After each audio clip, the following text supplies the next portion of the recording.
ధన్యవాదాలు అధ్యక్ష. అధ్యక్ష, గౌరవ సభ్యులు దగ్గుపాటి ప్రసాద్ గారు అడిగిన మొదటి ప్రశ్నకి సమాధానం లేదండి. రెండో ప్రశ్నకి సమాధానం, అనంతపురం ప్రభుత్వ సర్వజన ఆసుపత్రి జీజీహెచ్లో మొత్తం 1348 ఆపరేషన్ పడకలు, వాటిలో 1205 జనరల్ పడకలు మరియు 143 ఐసీయూ పడకలు ప్రజలకు సేవలను అందించడానికి అందుబాటులో ఉన్నాయి అధ్యక్ష. ధన్యవాదాలు అధ్యక్ష. ప్రసాద్ గారు. అత్యంత వెనుకబడిన ఉమ్మడి అనంతపురం జిల్లాకి జీజీహెచ్ జిల్లాకు అతిపెద్ద ఆసుపత్రి జీజీహెచ్ హాస్పిటల్ అధ్యక్ష. ఈ ప్రాంతానికి సూపర్ స్పెషాలిటీ ఆసుపత్రి కానీ రావడం జరిగింది అధ్యక్ష. మన గౌరవ ముఖ్యమంత్రి నారా చంద్రబాబు నాయుడు గారు 2014లో శాంక్షన్ చేశారు అధ్యక్ష. అయితే జిల్లాలో పెరుగుతున్న జనాభా దృష్ట్యా మరియు ఈ ఆసుపత్రిలో అందిస్తున్న వినూత్న సేవల దృష్ట్యా ఇతర జిల్లాల నుండే కాకుండా ఇతర రాష్ట్రాల నుంచి ఈ ప్రభుత్వ ఆసుపత్రి సేవలు వినియోగించుకుంటున్నారు అధ్యక్ష. ప్రస్తుతం ప్రభుత్వ సర్వజన ఆసుపత్రిలో దాదాపు 2500 మందికి రోజు ఓపీ చూస్తున్నారు అధ్యక్ష. అలాగే ఇన్ పేషెంట్లు 1200 మందికి పైగా తీసుకుంటున్నారు అధ్యక్ష. కానీ ప్రస్తుతం 560 పడకల ఆసుపత్రిగానే ఉంది అధ్యక్ష. బడ్జెట్ కానీ 560 పడకల ఆసుపత్రికి బడ్జెట్ మాత్రమే ఉంది అధ్యక్ష. వాస్తవానికి అందుకే అధ్యక్ష ఈ ఆసుపత్రిని 560 బెడెడ్ హాస్పిటల్ నుంచి 1200 పడకలు అధికారికంగా పెంపు మంజూరు చేయాలని చెప్పేసి కోరుతా ఉన్నా అధ్యక్ష. ఇందుకు సంబంధించిన ఔషధాలు కానీ శస్త్రచికిత్స సామాగ్రి కానీ ల్యాబ్ కెమికల్స్ కోసం తగినంత నిధులు మంజూరు చేయలేదు అధ్యక్ష. అలాగే డ్రగ్స్ కోసం అవసరమైన బడ్జెట్ 17.19 కోట్లు కాగా కేవలం 10.88 కోట్లు మాత్రమే విడుదలవుతోంది అధ్యక్ష.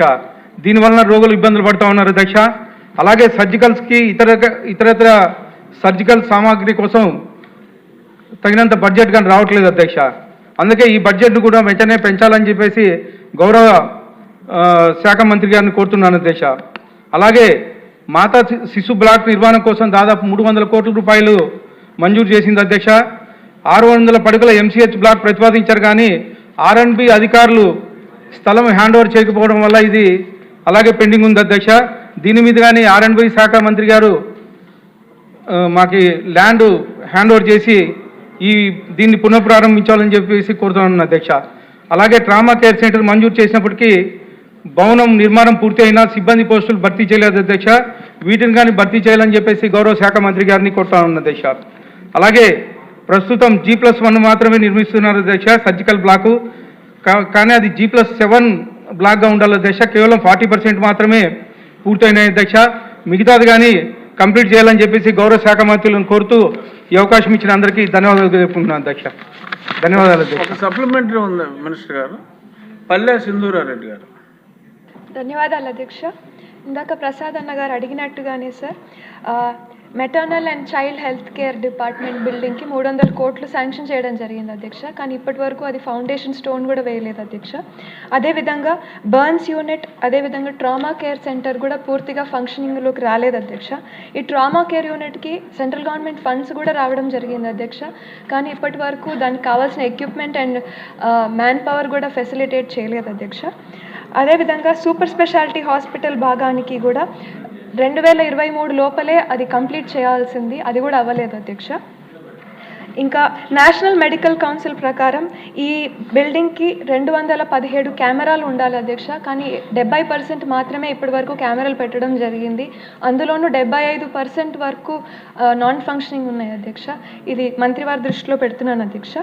అదేవిధంగా శానిటేషన్ పద్మావతి ఏజెన్సీకి అవుట్సోర్సింగ్ ఇవ్వడం జరిగింది అధ్యక్ష. ఇంకా ఈగిల్ ఐ అనే కంపెనీకి సెక్యూరిటీ ఇవ్వడం జరిగింది. శ్రీ సాయి ఏజెన్సీకి పెస్ట్ కంట్రోల్ ఇవ్వడం జరిగింది అధ్యక్ష. ఈ ఏజెన్సీలు పూర్తి స్థాయిలో వర్క్ చేయడం లేదు అధ్యక్ష. మీ ద్వారా మంత్రి వారికి ఇన్ఫర్మేషన్ ఇస్తున్నాను అధ్యక్ష. ధన్యవాదాలు. మంత్రి గారు. గౌరవ అనంతపురం శాసనసభ్యులు ఈ సర్జికల్ బ్లాక్, ఎంసీహెచ్ బ్లాక్, అదేవిధంగా క్రిటికల్ కేర్ బ్లాక్ల గురించి ప్రస్తావించారు. వారికి శాంక్షన్ బెడ్ 560 ఉన్నప్పటికీ ఫంక్షనల్ బెడ్స్ అనేవి 1348 ఉన్నాయి అధ్యక్ష. నేను ముందుగా చెప్పినట్టుగా 1205 జనరల్ బెడ్స్, అదేవిధంగా ఐసీయూ బెడ్స్ 140 ఉన్నాయి. మీ ద్వారా ఈ ఒక్కొక్క డిపార్ట్మెంట్కి సంబంధించిన బెడ్ల వివరాన్ని కూడా వారికి పంపించే ప్రయత్నం చేస్తాను అధ్యక్ష.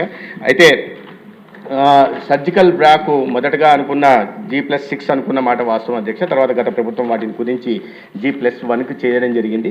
ఆ పనులు కూడా చేయాల్సిన స్థాయిలో జరగకపోలేదు. గతంలో కాంట్రాక్టర్ కూడా బిల్లులు చెల్లించలేదు. మన ప్రభుత్వం వచ్చిన తర్వాత వాటికి బిల్లులు చెల్లించడం జరిగింది. వాటికి త్వరితగతిన పూర్తి చేసే ప్రయత్నం చేస్తున్నాం. MCH బ్లాక్కి అడ్మినిస్ట్రేటివ్ శాంక్షన్ అయితే ఇవ్వడం జరిగింది, కానీ 2020లో అడ్మినిస్ట్రేటివ్ శాంక్షన్ ఇవ్వడం జరిగింది. అయితే ఈ R&B కావాల్సిన R&B స్థలం, అది R&B స్థలం తర్వాత వాటి హ్యాండ్ ఓవర్ చేయడం జరగలేదు అధ్యక్ష. ఇటీవల కూడా నేను రివ్యూ చేసి సంబంధిత అధికారులతో, అదేవిధంగా R&B ప్రిన్సిపల్ సెక్రటరీ గారితో కూడా మాట్లాడడం జరిగింది. అదేవిధంగా కలెక్టర్ గారు కూడా APMSIDC తర్వాత R&B వాళ్ళతో మాట్లాడి త్వరగా ఆ స్థల సేకరణ చేసి హ్యాండ్ ఓవర్ చేయాల్సిందిగా వారిని ఆదేశించడం జరిగింది అధ్యక్ష. తర్వాత క్రిటికల్ కేర్ బ్లాక్కి కేంద్ర ప్రభుత్వ నిధులతో వస్తున్న PM అభిమ్ కింద వస్తున్న దీనికి నిర్మాణ పనులు త్వరితగతి జరుగుతున్నాయి. తొందరలోనే రాబోయే 3 నెలలు వాటిని పూర్తి చేయడం కూడా జరుగుతుంది అధ్యక్ష. అయితే వీటికి సిబ్బంది ఉండదు అధ్యక్ష. క్రిటికల్ కేర్ బ్లాక్కి సిబ్బంది ఉండదు, కేవలం సివిల్ వర్క్స్ మాత్రమే కేంద్ర ప్రభుత్వం, అదేవిధంగా డయాగ్నోస్టిక్ ఎక్విప్మెంట్కి కేంద్ర ప్రభుత్వం నిధులు మంజూరు చేస్తుంది. సిబ్బంది ఆసుపత్రిలో ఉంటున్న ఎగ్జిస్టింగ్ సిబ్బందినే వాటికి వాడుకోవాల్సిన అవసరం ఉంటుంది అధ్యక్ష. తర్వాత మెడిసిన్స్ గురించి గౌరవ శాసనసభ్యులు ప్రస్తావించారు. మెడిసిన్స్ గత ప్రభుత్వం దాదాపు 1000 కోట్లు బిల్లులు చెల్లించకపోవడం వల్ల ఇనిషియల్గా ఇబ్బందులు ఉన్నమాట వాస్తవే, కానీ వాటిని అన్నింటినీ స్ట్రీమ్లైన్ చేయడం జరిగింది. ఇప్పుడు మెడిసిన్ సప్లై విషయంలో ఎటువంటి ఇబ్బంది లేదు అధ్యక్ష. ఇండెంట్ హాస్పిటల్ నుంచి ఇండెంట్ పెడితే వెంటనే వాటిని సప్లై చేసే దిశగా APMSIDC చర్యలు తీసుకుంటా ఉంది. అది కాకుండా ఒక 20% డీసెంట్రలైజ్డ్ బడ్జెట్ కింద అక్కడ సూపరింటెండెంట్ కలెక్టర్ గారు కూడా అధికారం ఇవ్వడం జరిగింది. కావాల్సిన మందుల్ని వాళ్ళు అక్కడి నుంచి సేకరించుకోవడానికి కూడా అవకాశం కలిగించాం అధ్యక్ష.